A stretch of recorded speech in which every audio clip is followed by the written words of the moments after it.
Good afternoon. Welcome to our final webinar of our Learning Collaborative series. We'll be talking about resources and next steps when serving individuals who are deaf or hard of hearing, and specifically those who are deaf and use American Sign Language. My name is Michelle Niehaus, and I'm the Program Administrator for Deaf and Hard of Hearing Services, focusing on mental health, substance use, and developmental or intellectual disabilities in Kentucky. In this session, we will be focusing on key tips to remember when working with deaf individuals in substance use treatment settings. We'll look at providing you additional samples of making concepts more visual and more interactive. It takes more than putting an interpreter in a room to adapt treatment for people who are culturally deaf, so we want to give you as many tips as possible there. And on that note, we will offer more resources for further study or training. Finally, we'll ask you to consider your own next steps in making your programs or services more accessible and more effective when reaching this population. If you missed any of our previous webinars, here are the links for our first three. Please feel free to share the links with your colleagues. We definitely want the information to be known. And we're hoping that the archive can be seen almost as a just-in-time training over time. We have great support from C4 Innovations and from the Technology Transfer Center, and so we want to make sure that those resources are available for people in Kentucky and throughout our region. I'm going to pass this on to Vanessa, one of our fantastic technical support folks who makes these webinars possible. Vanessa, could you please introduce us to the opioid crisis and the network, please? Absolutely. Hi, everyone. This is Vanessa. As Michelle briefly mentioned, I do work with the Opioid Response Network, and it is a Sample State Targeted Response Technical Assistance grant created, the Opioid Response Network, to assist STR grantees, individuals, and other organizations by providing the resources and technical assistance that they need locally to address the opioid crisis. Technical assistance is available to support the evidence-based prevention, treatment, and recovery of opioid use disorders. The RN also provides local experienced consultants in prevention, treatment, and recovery to communities and organizations to help address this opioid crisis. We do accept requests for education and training, and each state and territory has a designated team led by the TTS, who is an expert in implementing evidence-based practices.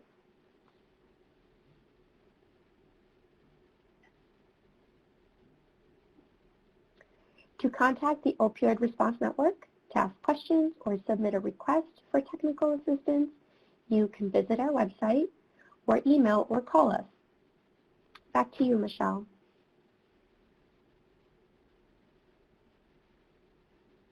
Thanks, Vanessa. It really does take a lot of people to address the opioid crisis effectively and to make sure that we have a network of support for people who are deaf. And we are so lucky to have two leaders in that arena who've been with us throughout this learning collaborative. We have Deb Guthman, who is a founding director of the Minnesota Chemical Dependency Program for deaf and hard of hearing individuals. Now it's the SUD treatment program.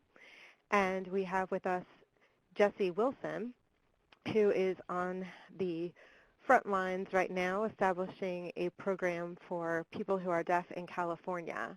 And so we are going to let them take it away as we wrap up the series and see what our next steps are to make sure that we continue working on addressing not only the opioid crisis, but the substance use treatment needs of people who are deaf throughout the country beyond today's webinar. So Jesse, can you start us off talking about technology and language access? Hello, good afternoon. I would like to talk about how to incorporate technology and what resources are available for direct services for individuals who are deaf or hard of hearing. We have one resource called the video phone, and that is something deaf people are using to communicate with hearing people. And really, it's very cost effective for people to provide direct service for deaf people in more rural areas, or for deaf people who aren't able to come to your office or perhaps bound in some way to home. So this is another cost-effective way if you don't have a lot of funding for interpreters and for deaf consumers, but the deaf consumer really needs help. This is one way to provide service. If you have a lack of interpreters in your area, a video phone is one resource you could use to help provide service.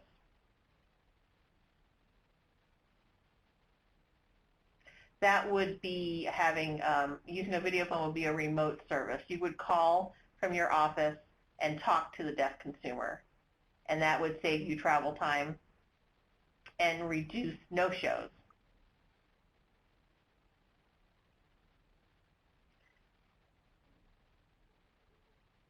Video phones now have new features as well, where you can do group calls to have group meetings, and I think it's up to 10 people on most video phones that you can see on the video screen or the TV that you're using. So you could chat up with 10 people at a time. So that's really cool. As well as using a video phone, you get to see the person you're speaking with, and you can provide a visual assessment.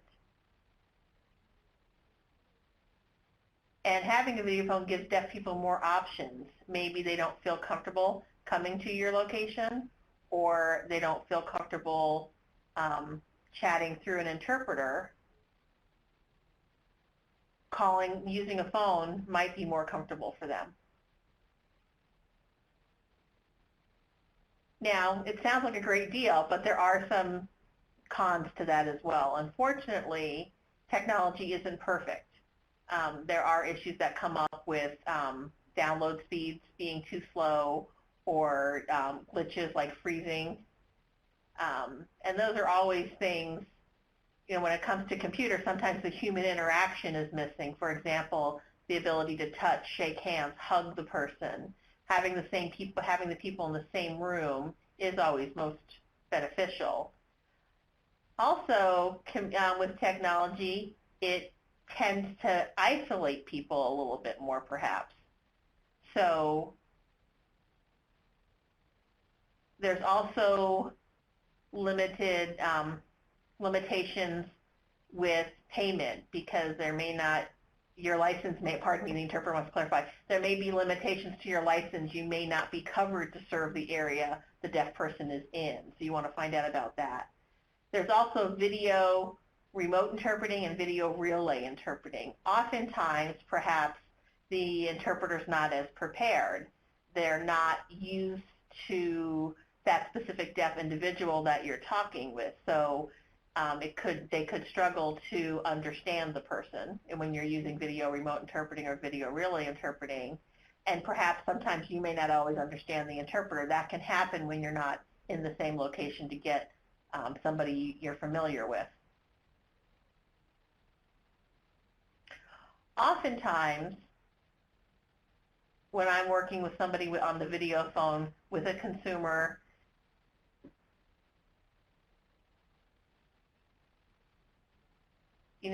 there could be other things that you might witness. There could be domestic violence, or the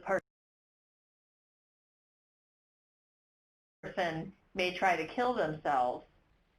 It's important that if you're using remote services, you have a crisis plan, and that you know specifically the location of where the consumer is calling from. In case you need to call 911, you'll have to have the information ready for that person's location. So you'll always want to make sure you confirm the location of the consumer. That's one thing you always have to keep in mind. And something you'll have to agree on with the consumer, that they'll always tell you where they're calling from, because oftentimes crises can happen and counselors do have to call 911. Mm-hmm. And I think I'm ready to pass it off to Deb. Mm-hmm. And I just wanted to add, Michelle put under the comments section something that would help you all understand more the terminology. And the interpreter that you see, Susan, who's interpreting right now for our whole session, this is video remote interpreting. So she's in a different location than Jessie is or any of us are. So that's what video remote interpreting means. And if any of you were calling a deaf person where Jessie was using the video phone where he can see the deaf client, you would be talking through a sign language interpreter like Susan, and she would be able to see the client at the same time that you're talking with. If you go back to some of the previous videos that we've done, the webinars, you'll be able to get much more information and have a clear understanding. Jessie did a great job of talking about the pros and cons that we face when we're dealing with these kinds of technology issues. And I'm going to talk about another one that involves technology. I'm part of a federal grant called it's through NIDLR, but our project is called the ASL STAR, and we were able to validate online 9 different screeners and assessments, and they relate to mental health, substance abuse, and career interest. Some of the screeners related to substance abuse are the DAST, D-A-S-T, the audit, A-U-D-I-T.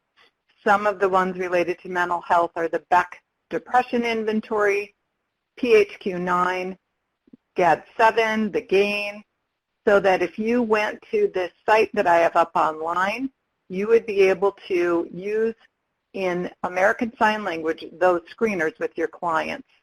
When you first go on to the site, you would be on a welcome page, and as you can see, there's a provider section on the left side, and there's a section for the deaf and hard of hearing client. So as a provider, maybe you're someone that works with deaf clients, you're not 100% comfortable with the process that's involved. We have a training video that is an introduction to deaf culture and the deaf community. And there's a training for all of the different screeners that are on this internet site. So if you're not comfortable or need a refresher, you can go through the training. Everything is in American Sign Language, captioned and voiced, so it's fully accessible for you as a provider. And it's HIPAA compliant as well, so that if you were going to have your client take a screener and they would go through the deaf hard of hearing space, they actually are exited off of the ASL STAR to an area where they see videos and take the screener. And then you can meet with them and share the results. It interprets them for you, and you can print them out. And this is an example of what that would look like. So in this example, the person took the DAST, D-A-S-T, and it shows what their responses were. And on the bottom, you can see what the results were. And in this case, there's a recommendation for them to get possibly a referral for a more specialized assessment, more in-depth, because of their score. And on the very bottom, you can see a little printer icon so that you would be able to print this out and use it in discussion with the client. You could put it in their file. And all of this information is saved for you. And again, the client doesn't have access to that. So it's a wonderful resource, and it's part of this federal grant that we had. And again, because we're dealing with technology, even with what we have online, let's say you have an appointment set up for your client to take one of these screeners and your internet is down, or the internet is down of the client, or they don't have access to the internet. It's really important to test it prior to using it. Always important to have good lighting and good background so that the signing can be seen clearly, just like in the example here that you see with Susan. The lighting in the background is key, and have a backup plan. If you're using a video remote interpreting setting such as this, and something happens and it doesn't work, you still want to be able to have the support for the client. In situations where it's a clinical setting, you may want to have an option for securing an on-site interpreter or the ability to reschedule if it's not an emergency situation. Because face it, problems do come up, and Jessica gave you a nice listing of the things that can happen. And on the other hand, it's a wonderful resource. Now I wanted to go on to talk about some different examples of how to make conceptual things that may be more abstract, more visual, which is a great support service used with deaf and hard of hearing clients and also with many of your hearing clients as well. So one of the activities that we like to do is called a grief timeline. When in treatment, we have a lot of specialty groups, which I'm sure you do as well, and one of them is a grief group. Many hearing and deaf people go through a lot of grief in their life, and as we talked about in one of the early seminars, 90% of deaf individuals are born to hearing families, and a lot of those families have a lot of grief related to what they may have done to cause this person's deafness. Or a person may become deaf later in life and deals with a lot of grief for that, in addition to all of the normal grief we go through. So for this activity, I'm going to show you what it looks like, but we basically have a line that shows times in the person's life when they've experienced death, loss, separation, or something that may have caused some feeling of grief. And this is done individually, and then it's discussed in a one-to-one with the counselor and in group. So on this line, we ask the client to put the age that the incident occurred, what happened, and how they felt. And again, we allow time for one-to-ones with the counselor, not just having this be done in a group setting. And now I have just a couple examples to show you what it might look like. This is the beginning line, and here's an example of someone's grief timeline. And because the print's fairly small, I'll just highlight a few items on here. So the very first item for this person that happened was that their parents would fight a lot, and they were around 7 to 11 years of age. They felt scared, they felt sad, they felt confused. And then later on, around 21 years of age, they had a best friend that died, and they described the feelings associated with that death.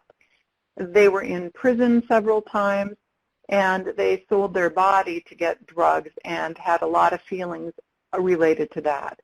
And then it finishes out at the bottom where they are in a treatment program with the goal of staying sober. Here's one other example. And in this example, at a young age, their dog died, which was a very big event in their life. They went to 10 different schools, and that was very difficult. They had a friend that died. They had a breakup with a relationship. So again, each of these points can be a clinical discussion, and you can really try and get to maybe some of the issues, how the youth is trying to cover up a lot of these grief feelings. So it's a great activity that you can use. And going along with visual and concepts and how to help when we're working with clients, we use a lot of visual metaphors in treatment or in counseling situations, and many of you may as well. So one of the reasons we like to do that is because, again, you can take a concept and have a visual representation that can make it more concrete. And it almost paints a picture of that concept that can be connected and help transition into other issues. Storytelling is a huge part of deaf culture, and visual metaphors really coincide well with storytelling. And you can use it to help talk about future goals and understand our role in having those goals come to fruition. So it provides just another way to have the client participate and enjoy the experience and really get engaged in it. And I have a citation on the bottom. A colleague and I wrote a chapter in a book that focused on culturally affirmative treatment, and we give all kinds of different ideas for using visual metaphors in treatment. And just one example I'll give is if you have 2 eggs, you have 1 raw egg, you have 1 hard-boiled egg. Have your client drop both eggs. If you're concerned about the mess, use a box or some kind of confined area. And have the client look at how that raw egg oozes all over, makes a mess. It's spilling everywhere. And the hard-boiled egg just drops, maybe just has a little dent in it. And you can talk about how that raw egg really represents emotions, raw emotions, and how difficult it is to get through those emotions, and how the hard-boiled egg can represent resilience, and how if we deal with things in a more methodical approach, take time to consider our options. It won't be as messy for us as the raw egg.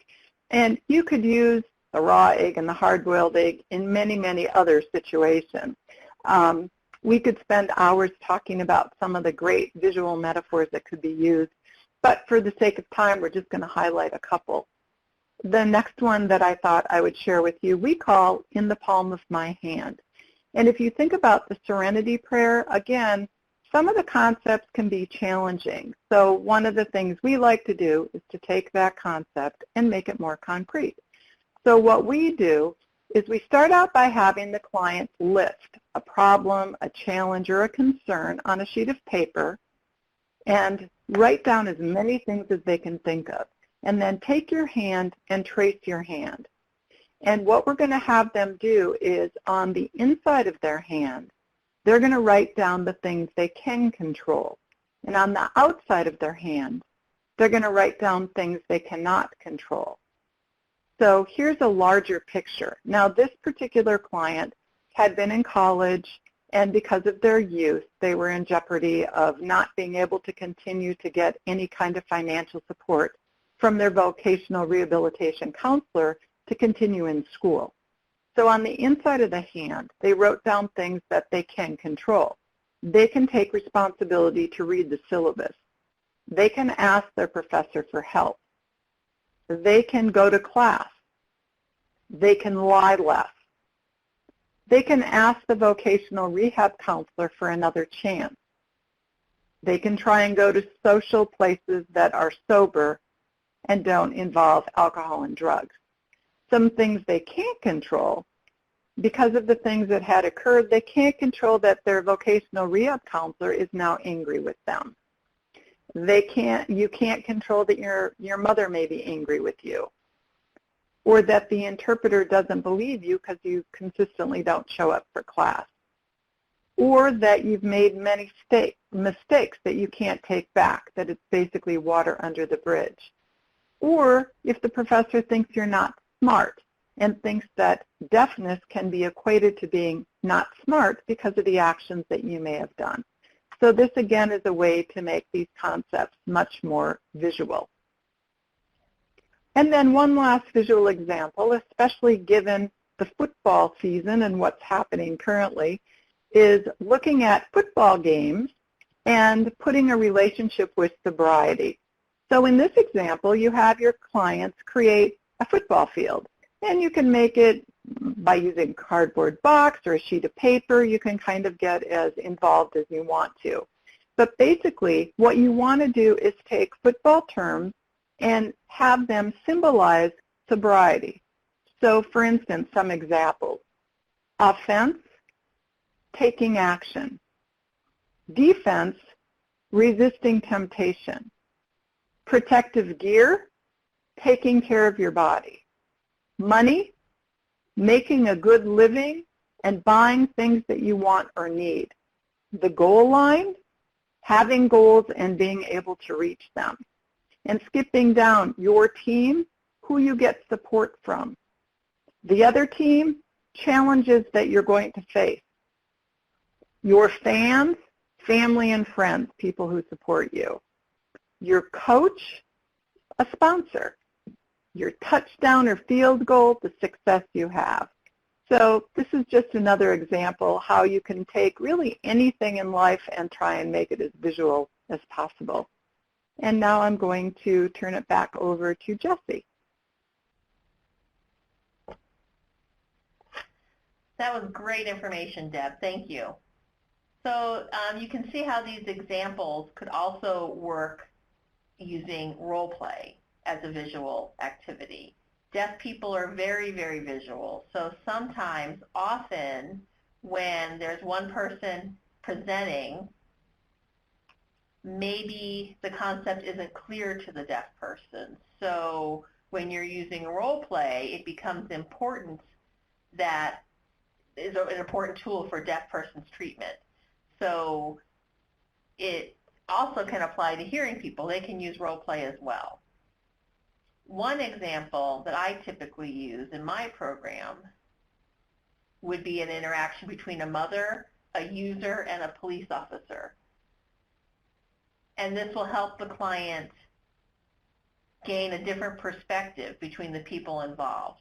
So they'll see how their addiction impacts the situation. There's a script to use would need to be very basic and simple, and oftentimes when you have a deaf client participating with hearing people in a hearing program, it takes time you have to address the white elephant in the room. So it's important to develop trust and a relationship with the deaf person and the group and have that discussion. Because you would have the counselor, the interpreter, the deaf person, and the hearing person. So you want to have them prepared so everyone can respond appropriately and the deaf person feels welcomed. So I really encourage you to, if you have a deaf consumer, still try to use the role play with them. And really, it does make a big difference in their understanding of their role in addiction.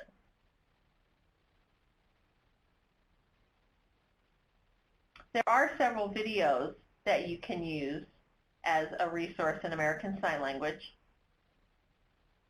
Alcoholics Anonymous in New York recently produced a new ASL Big Book video, and that is used with 2 deaf certified interpreters involved in that video. So there was an older version, but that was a hearing person interpreting, and it was just very, very dry and just getting through the book, and it was pretty boring. This one, the new one that was recently made with deaf people interact or using it and performing it, the facial expressions are much more visual, the concepts are much more clear. I think it's a pretty awesome resource. I think it's $10. That's pretty reasonable. You can also be getting a PDF to Recovery Stories, and that will have a list of 12-step meetings. I personally use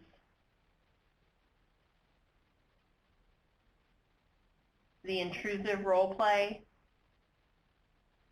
That video is captioned, and it takes the person all the way through each role, and it makes it very clear of the treatment process.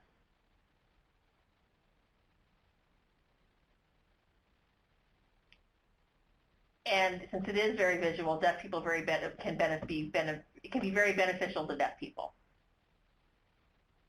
Here in my program, we use role-playing often because oftentimes a deaf person might have some limited language.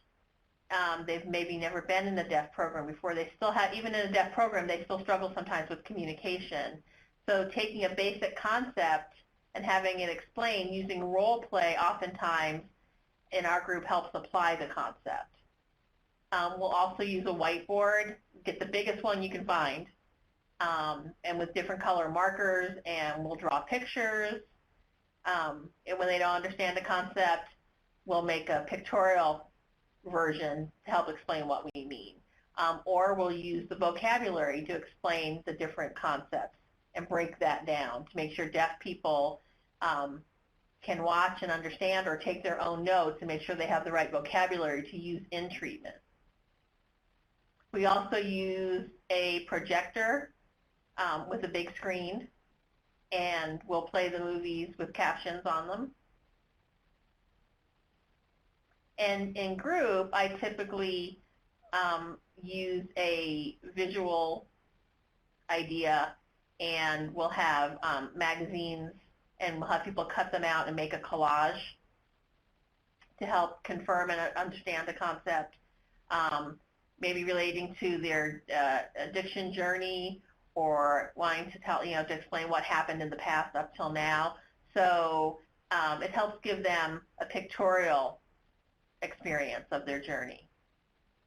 I went to a conference and I found a wonderful tool, and the link is on the slide, and it's related to mental health and SUD treatment.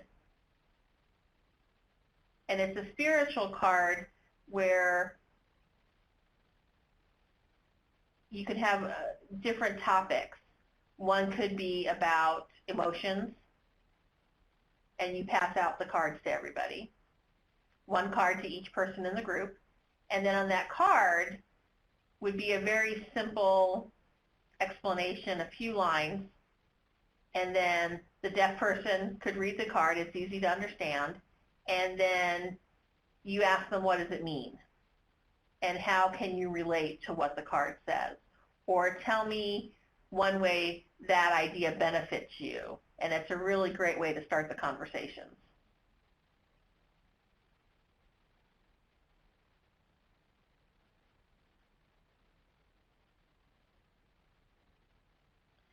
One thing we need to talk about is talking about step 3. And with deaf people, step 3 can be a struggle to get through. Many different people get very confused with the example of will, that word, W-I-L-L. It can mean to plan or to wish.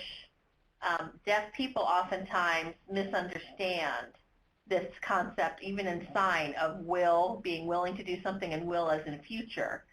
And the idea of higher power. Many deaf people struggle with this concept. Do you know, is the power, is it me being strong? Is it somebody up in the sky? So it really is important to take the time to explain what higher power means in relationship to treatment. Is it, is it spiritual? It can be, for example, this would be where my whiteboard would come in, and I would spend a lot of time writing on the board pictures of what higher power could mean to people and explain the different possibilities. And also role-playing would be very important to help a cool tool to use with this idea. It talks about when people mess up and relapse and how that can occur. So you want to put that all together and try to take the time. This idea of power, of muscle, what does that mean? So the whiteboard for us is one that would help us take the time to break down all the different concepts and terms that come up in step 3.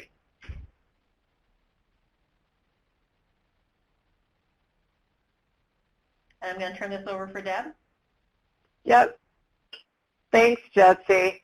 A lot of people who come to treatment who are deaf, because again, 90% of them were born to families that were hearing and may not sign. And can you imagine growing up and being brought to some kind of religious service and having no idea what's being discussed? It could be negative, basically sitting there for an hour or more and not knowing what's going on. So a lot of the clients may come in and they think of God, higher power, being the same as this horrible church experience or temple experience they may have had growing up because they didn't understand what was happening.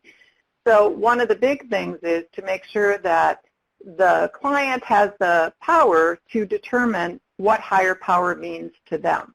That it may be God, spirituality, nature, 12 steps. It can be whatever they want it to be, but to try and help them understand what the concept means, just like Jesse was pointing out, to help them really know where they get their strength from. So a lot of work that we do is really on that kind of explanation. There may be a spiritual advisor of some kind involved with the treatment program that can talk with them, but the big focus is that it can be God, it does not have to be God, because otherwise a lot of the clients are just very negatively turned off. In the program, we have an ASL videotape that expands the concept of what step 3 means, giving a lot of examples. We involve a lot of one-on-ones with peers, with the counselor, in combination with group work. So a lot of this happens prior to really having them go through a lot of the group work of identification of higher power. As with steps 1 and 2, which for those of you that participated in earlier webinars, we discussed, so they'll be on the archive, we have a lot of different options that the counselor uses. And all of these materials are actually in a clinical approaches manual that's available on the website on the PDF that Michelle will be sharing with you. So if you're interested in more information and more ideas, you can go to that site and get this for yourself. But basically, some of the activities involve drawing a picture of your higher power, or drawing what my higher power wants, or what my drinking using me wants, as compared to what my sober me needs, how I contact or utilize my higher power, how my higher power communicates with me, what my higher power means to me, and how it really works in your life, what spirituality means. And a lot of discussion, as I said, with the difference between religion and spirituality. And just like Jesse talked about the difficulty with the concept of will, a lot of discussion about that as well. Using role play, whiteboard, visualization, drawing, whatever is necessary to get the concept through. So I'll share with you a few examples of some of the work from the clients. This actually is a drawing that still is hanging on the wall in the treatment program. And you can see the difference in color, being in a very dark place, opening the door and seeing a rainbow, seeing the sun, a very kind of nature, magical moment of spirituality and higher power. So for this individual, this is where she gets her strength from, and she still actually was in contact with me recently and has this for herself that she looks to all the time on an ongoing basis to gather strength for herself. So it's something that's helped her, and now she has over 20 years of sobriety that she continues to carry with her. Here's another example. For this individual, their higher power really is AA. And you can see that they have this very prominent figure coming out of the ground with the word higher power written and with AA written on it. And so for them, that's where they get their strength from, and that is their higher power. Here's another individual that God is their higher power coming down from the sky, reaching out and touching them, and that's where they get their strength from. Here's an example of an individual whose higher power is nature and everything that is involved with that. And this was an individual who really struggled with language and concepts, and this made sense for them. And they came from a very rural part of the country that had beautiful landscape, and this was where they went to do meditation and to think and to feel peace and serenity and to revisit their sobriety and to gain information on how to keep that going for them and their higher power. This is very spiritual and very strong, where this individual gathers their strength from. And you can just see in the picture this peace and tranquility that comes through loud and clear with this picture. So these are just a few examples of how you can take very, very difficult concepts and make them very visual. And again, I think that this approach can be utilized not just with deaf clients, but also with hearing clients with a lot of success. And I think at this point, I'm going to turn it back over to Jesse. Thank you, Deb. As Deb mentioned with these examples of the pictures, pictures can be very helpful to deaf individuals, help make the idea much more concrete, and those were great examples of what higher power can look like to people. Now I want you to think about what to do with your deaf and hard of hearing consumers when you're working with them in the future. I always tell people it's important to have some kind of treatment that is accessible and that you provide the access. That is one of the most important things I want you to remember. Oftentimes, deaf people have trouble getting into treatment, so you want to make sure your treatment is accessible. I encourage all of you to provide access. And it could be as simple and come down to by providing that access could save someone's life. Deaf people have been oppressed for so many years, and so many experiences have been prohibited to them. So getting into treatment or getting help has been a very challenging experience for people. You can make the difference by making something as simple as being accessible to the deaf individual. You will save a life by doing that. So that's one thing I want to let you to leave today with.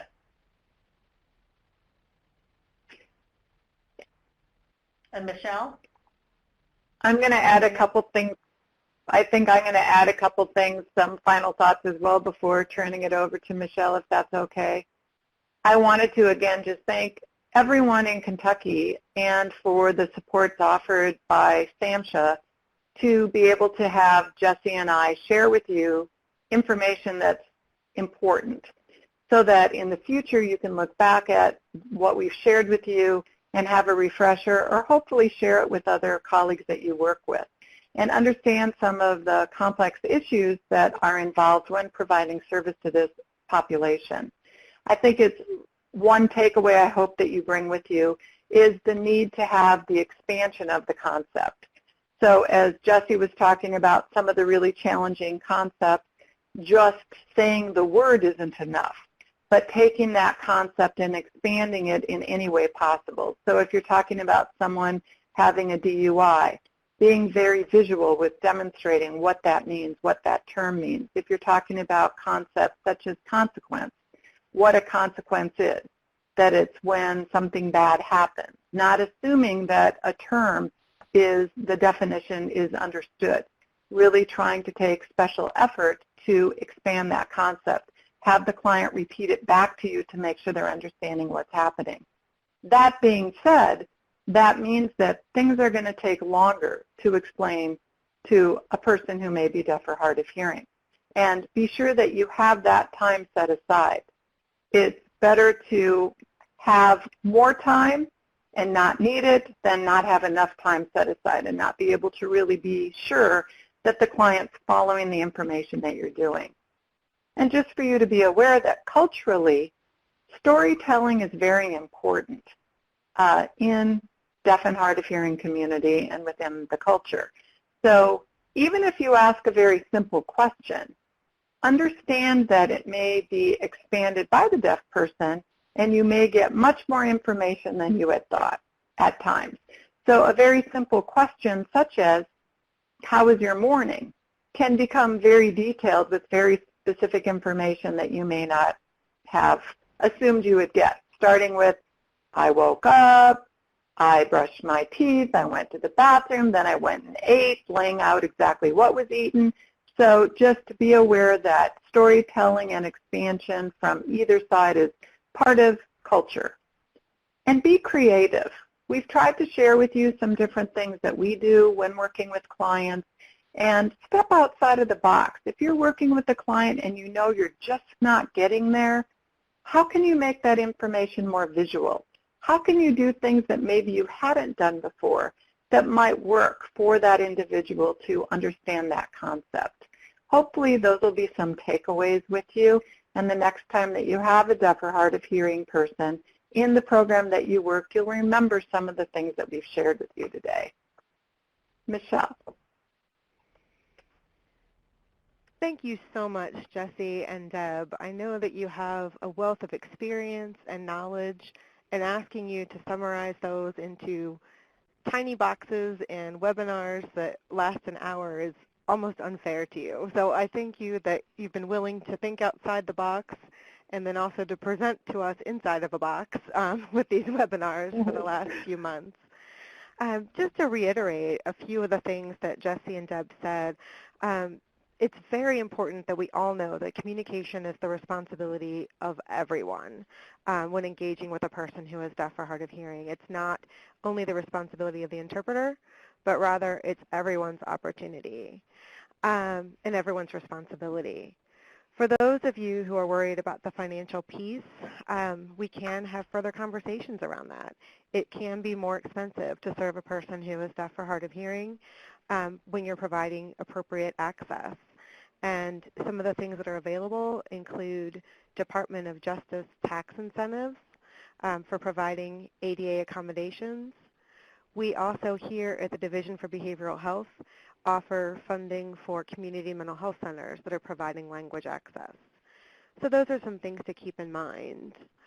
Most importantly, we don't want anyone to feel like they're alone, whether they're the person in treatment or the person providing treatment. One of the best things about being involved in deaf services is having a huge network of people willing to share their ideas and to consult.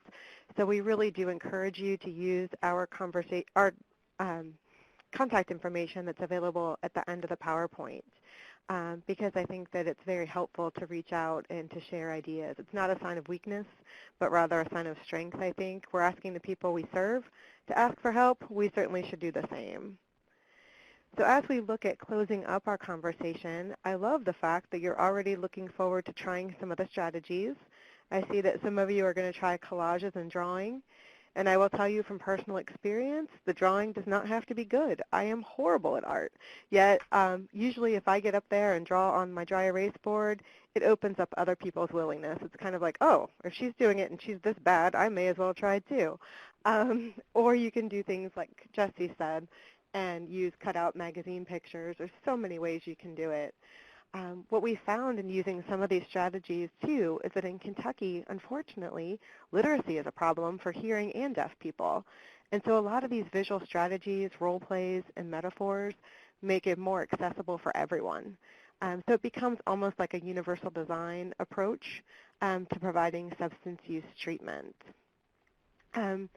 So you all say that, let's see, your change of practice that you plan to make is in using metaphors, visuals, and stories. That's fantastic. And you will find on the downloadable PDFs, there are some links to YouTube videos that tell people's recovery stories in sign language. There's other visuals that you can use, and you'll get a sense of other programs across the country who are trying to do this innovative work. And we can email you those PowerPoints as well as the PDFs when we email you the link to today's webinar. This learning collaborative was always envisioned as a part of a conversation, not a beginning or an end, but hopefully a middle. And so we invite you to consider joining us for our Kentucky School for Alcohol and Other Drug Studies. And as we prepare for that, we would love to know what topics you would like to see in a 5-hour workshop. I'm seeing that someone is responding that they would like to see clients who've been through treatment and who are in recovery participating in that. And we certainly could open up the day. I think that's a great idea. We have had people from Kentucky telling their recovery stories in the past, and our Eyes on Hope task force is working to develop peer support specialists and others who are willing to tell their story in a safe environment. Because the deaf community is so small, it can be challenging to get people to tell their stories. But I think that we are making strides in that. For example, we have a Deaf Sober Social that's being offered monthly in Lexington now, and we are looking at dates for Northern Kentucky and for Louisville, and those are led by deaf individuals in recovery themselves. So if you'd like more information about that, please email me. I would love to give you more information about that and see where else in the state we could establish events like that. And somebody is saying they'd love to learn more about recovery for persons with SMI, such as schizophrenia. I can offer workshops for community mental health centers and other providers on that. So please reach out to me individually for that. I'm not sure if you mean for co-occurring disorder or if you mean for SMI alone. So please reach out to me and we can talk about that more in depth. But I invite you to write any lingering questions in your text boxes and just pick one of the boxes, and I'm kind of watching them, if you have any lingering questions. And I want to take a few minutes just to thank Deb and to thank Jesse. This came at a time for Deb when a lot was happening in the substance use treatment front, and I just greatly appreciate all the work that you put into this, Deb, and thank you for always being someone who is passionate about what you do and so good at what you do. I appreciate your mentoring and your friendship through this. And I thank you, Jesse. I think he froze because he had to go to the bathroom. So life happens too. But I want to thank Jesse for being able to pull this off in the middle of running a growing program. That's such a great thing to have a program that is growing and that people want to come to. So I really appreciate you being here to help. And special thanks to Susan as well for jumping in and interpreting for our last 2 sessions. It's not easy to come into a program midway, and she's done a beautiful job of picking up. And then lastly, Vanessa, you and Melissa at C4 Innovations have been fantastic. So I just thank you very much for being willing to work with us and to work through linguistic challenges and technology challenges and people who are not necessarily always good at getting things done on time because we have a million things going on in our lives. So thank you for your patience with us.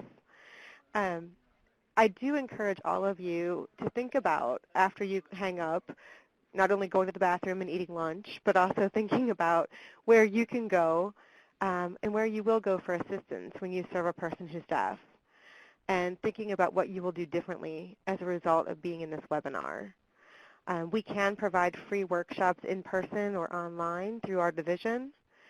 The TA network is available through the Opioid Response Network, and the Kentucky School for Alcohol and Other Drug Studies is coming up the last week of July. It's a little bit later this year. It's going to be July 26th through 30th, and we are in the process of getting those sessions scheduled right now. So those are places you can go for additional support. And there is another PDF that we will send out to you of online places you can go to learn more, and we'll have that available with links. So please continue the conversation with us and continue doing the great work that you do. In this last slide, we have Jesse's contact information, Deb's, and mine, and we would greatly appreciate having this conversation continue because we all care about recovery for people who are deaf. So thank you all so much for participating in this series, and we look forward to talking to you offline and in real life. Have a great day, and thank you all very much.